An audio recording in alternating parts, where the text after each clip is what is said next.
Kia ora, this is Pacific Waves from RNZ Pacific. I'm Susana Suisuiki. Coming up, Cook Islands records its first dengue-related death. Also, something that we've done today is showcase the diverse Pacific nations that we have here. Wellington's Pasifika festival draws large crowds, and we unpack all the Pacific sports action from the weekend.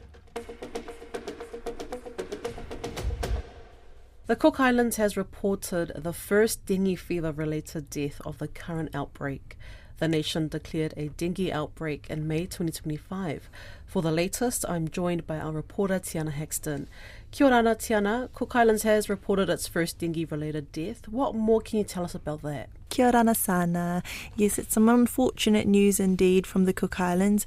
But yes, Cook Islands recorded its first dengue-related death on Sunday, the 1st of February.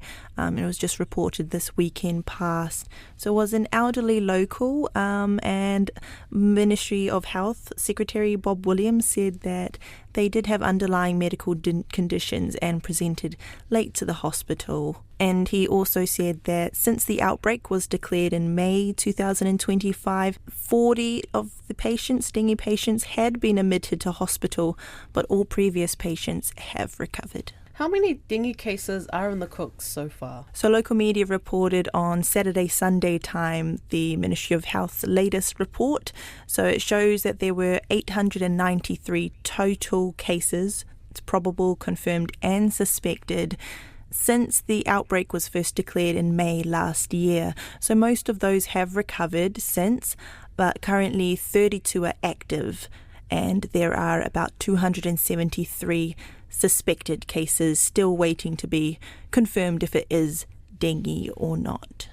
And since their death has been announced, what have the Cook Islands health authorities said in all of this? So local Te Marae Ora has launched Operation Namu 26, which is enforced to strengthen the national dengue response. So there will be increased spraying, like block spraying around the island of Rarotonga, and they've also confirmed that there will be spraying happening on the outer islands where there have been confirmed cases. And there will also be island-wide cleanup efforts to try and eradicate all of those areas where there are mosquito breeding sites. And what about New Zealand? What's their response to the situation in the Cook Islands?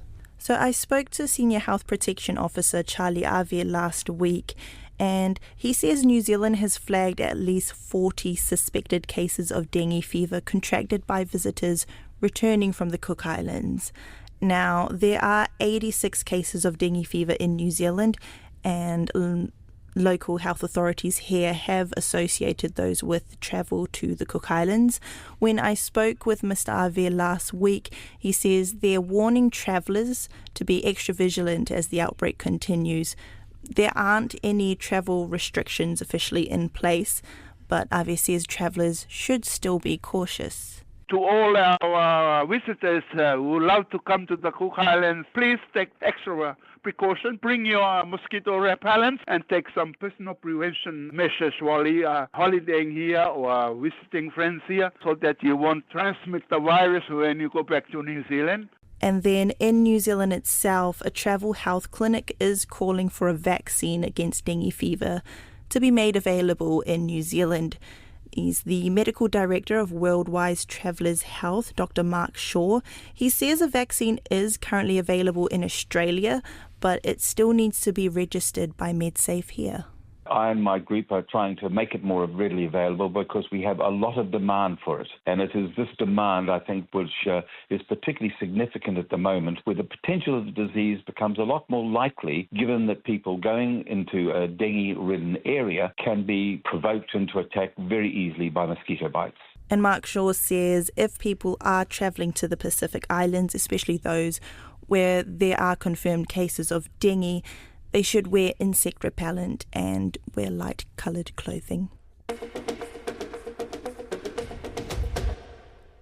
People deported to the Marshall Islands from the United States face a tough road to survival, experiencing difficulties being accepted by locals and often lacking the basics of life. Marshallese are one of the main groups of Pacific peoples caught up in the immigration crackdown in the US.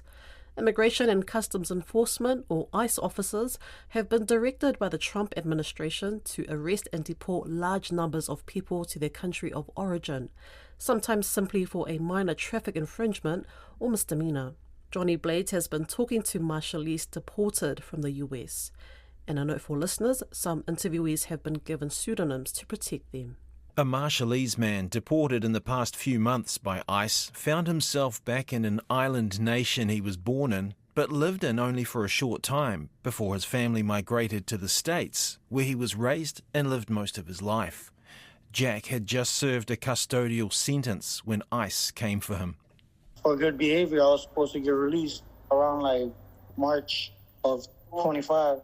And a few weeks before I was getting released, I had my people search out my activity and stuff, and they say I had an immigration hold because they were constantly checking on it, and I didn't have an immigration hold the whole time I was doing my bid. And right when I made parole, that's when the immigration hold came up. It was around the time that Donald Trump became president. I think it was messed up. They waited till I was done doing my time and then hit me with that information. If that was the case, they should have just came and picked me up from the beginning, you know? ICE swiftly removed Jack from the community he grew up with, who are all still back in the state of Arkansas, which has the largest concentration of Marshallese people in the US.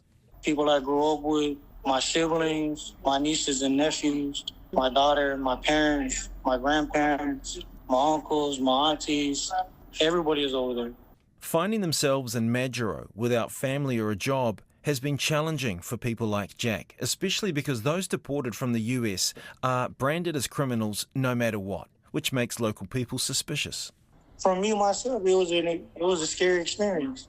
You know, even though there are people, but, you know, we got a label on us and we're already looked down on and they haven't even got to know us yet, and, you know, we already got a label on us. Looking around at dozens of others who were booted out of the US last year by ICE, Jack says they are struggling too. They're all having a hard time. They come over here and the work ethics and the lifestyle, the way of living is just something we're all not used to, and it's hard getting used to, you know. Most of them didn't have no help. They come over here and they get stranded over here. But the deportations didn't just begin with Trump's crackdown. Tina is a Marshallese deported 2 years ago after a second minor felony conviction. She spoke of a cultural gap. I was born here in the Marshallese, but I'm not raised here. I'm raised in the U.S. So, the mindset and mentality and tradition and customs here are different than back home. I'm still trying to get used to it. It's not easy, but if you don't have family here or anybody that you can... If you don't have money, or if your name's not well known, or if you're not a landowner, or a chief, or your bloodline is very well known, it's a struggle. It's a big struggle. Tina says those like her who have been deported to the Marshalls could do with some help, at least an opportunity to work, because they often bring a new set of skills. Most of the deportees have a lot of experience and are highly qualified for the jobs here, but just because we're labeled as deportees, it's a struggle. We have our certificate, we have our, even the ones that went to college, they have the bachelor's and the master's. It was I'm very professional, but it doesn't matter. It's not about what you know here, it's about who you know. Junior Bay, a Marshallese who was deported in 2013, says he knows what the current wave of people taken away by ICE are going through. Some of these people that are getting deported back can't go to those houses because people in that family in that house are scared. They're like, oh, he's a criminal. And like I said, some of these guys are coming back for minor crimes or not even crime citations, and they're having the hardest time of their lives. So it's hard for them to move around. They get judged. Junior Bay prefers to describe them as returnees.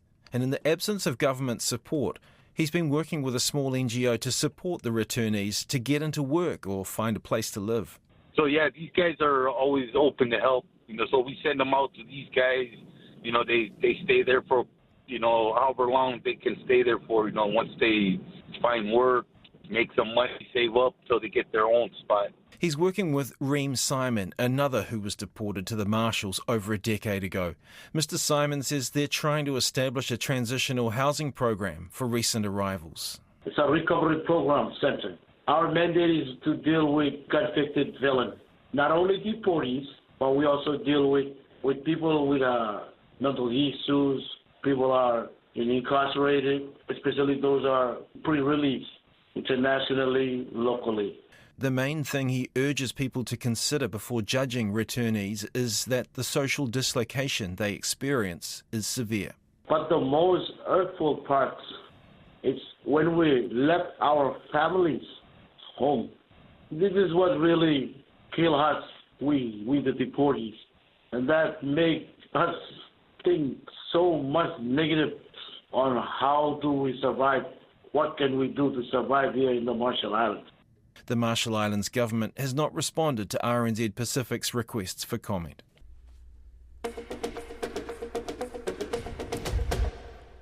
This year's Wellington Pasifika Festival was met with picture-perfect weather, attracting large crowds to celebrate the cultures, languages and traditions of the Pacific.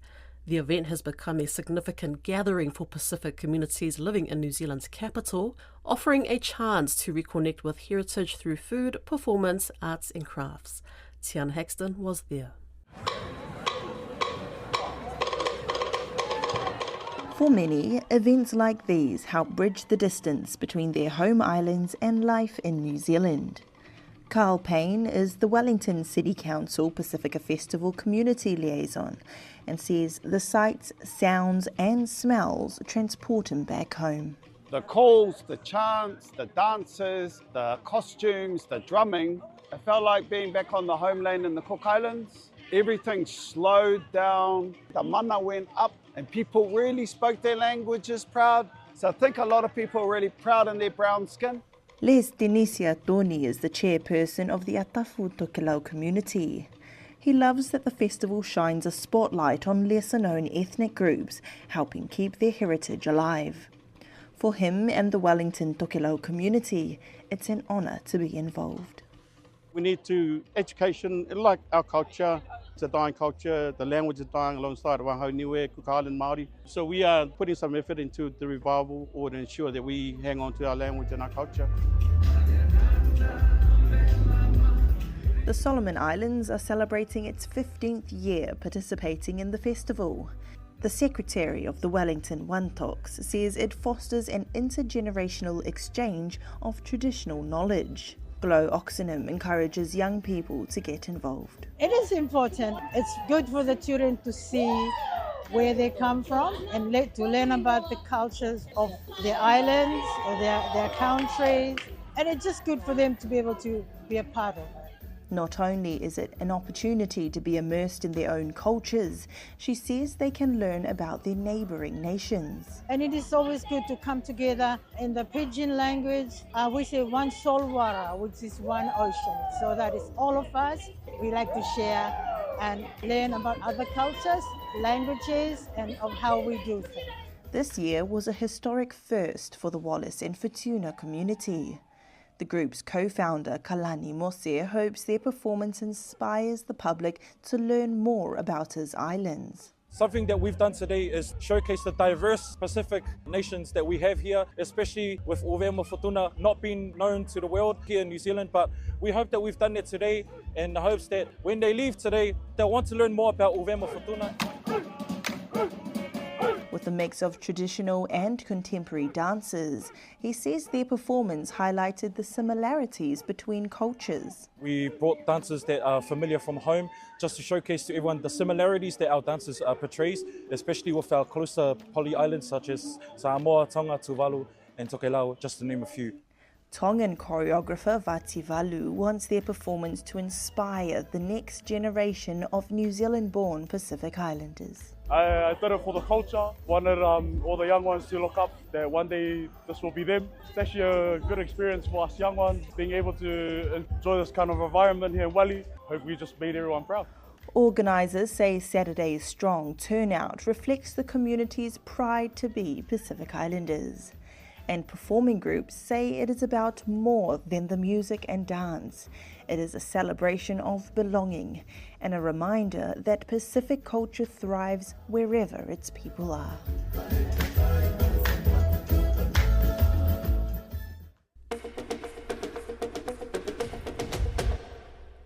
What a weekend it was for Pacific sports teams around the region. There was football action in Apia and Port Moresby. Perth produced another heart-stopping weekend of Sevens rugby, while some good news also came out of PNG basketball. Our senior sports journalist Iliesa Tora joins me for our Sport Talanoa wrap with more on what went down at the weekend. Bola Ili, let's start with football, where there were some exciting news. Are you able to share that with us? Yes, Bulovina, indeed, a lot of exciting news coming out of Port Moresby at the weekend. I think the biggest and the upset of the league so far happened when Solomon Kings defeated Auckland FC 3-1 in the feature game of Saturday. That was a result that surprised many people. Solomon Kings, put everything on that game, and they came out 3-1 victorious in the end. Tahiti United on Sunday also managed to get their first win in the new OFC Pro League when they defeated Fiji's Bula FC. In another exciting game, Bula FC, led by Roy Krishna, was just no match in the end, as Tahiti United managed to walk and work their way through that game to win in the end.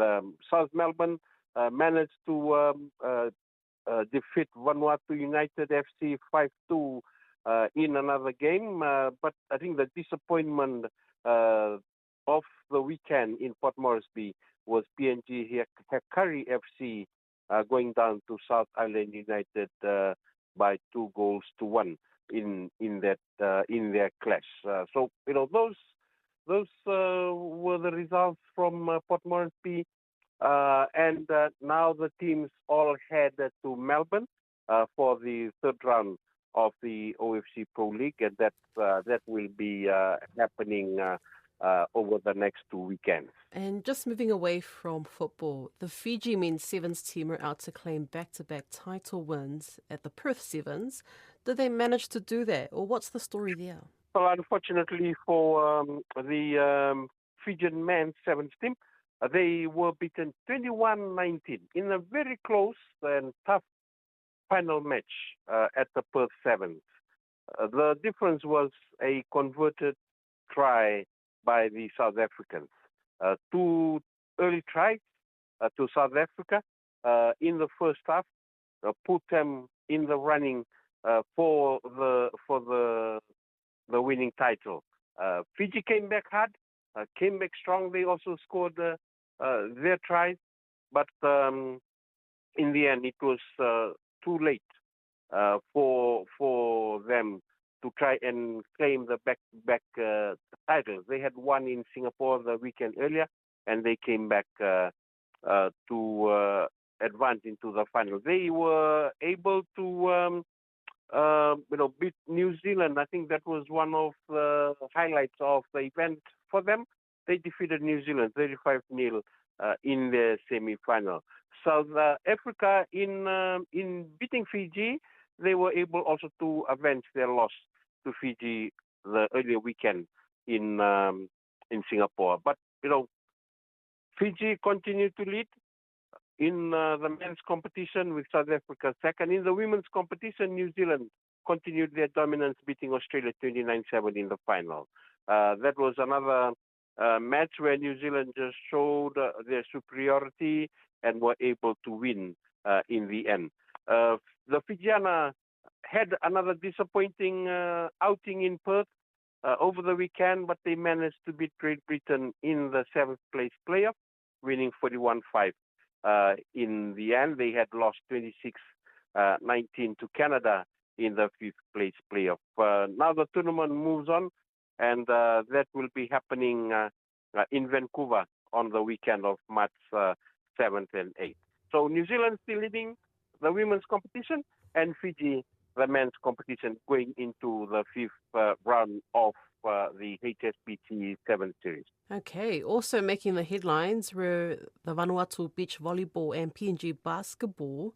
What's the story there, or what's the latest on that? The Vanuatu women's women's beach volleyball team competed in Tauranga at the Mount Manganui series over the weekend. Unfortunately, they lost to a New Zealand team in their quarterfinal. They had come through pool game. They had managed to win through to the round of 12, but then lost to a New Zealand team in their quarterfinal match.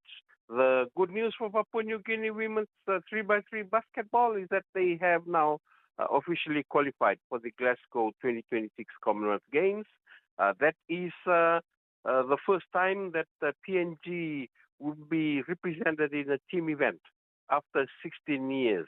The last time they had a team at the Commonwealth Games was at the 2010 New Delhi Games, where rugby sevens and netball were in the mix, and they were able to play at that games. But now the good news is they have qualified, and they joined Fiji, who is the other Pacific team that has also qualified for the Commonwealth Games in a few months' time. And just before we end off our sports wrap, Ili, are there any other news or updates that you want to share with our listeners? Yes, I think the great news for the Fetu Samoa Women's Rugby League team. Rugby League Samoa confirmed over the weekend that former Kangaroos and Toa Samoa rep Frank Pritchard has been appointed as the head coach for Fetu Samoa, moving into the 2026 Rugby League World Cup. He replaces Jamie Soward, who resigned last month. And, Pritchard is not new to the setup with Fetu Samoa, having assisted Jamie Soward over the last 3 years. And together and with the players that they had selected for Fetu Samoa, they were able to push Fetu Samoa's world ranking from 24th 3 years ago to 4th position heading into the Rugby League World Cup. So that's great news. And Rugby League Samoa says Richard is someone who has a lot of respect within the Rugby League circle, not just in Samoa, but also in the NRL. And he has a lot of experience, having played as a top player and having also assisted with Fetu Samoa over the last year. So good news. Fetu Samoa now has a head coach as they prepare for the Rugby League World Cup in Australia and Papua New Guinea later this year. That's Pacific Waves for today. For all episodes, head over to rnz.co.nz/Pacific. We're also on Spotify, Apple and iHeartRadio. From myself and the RNZ Pacific team, tō whā, soifua.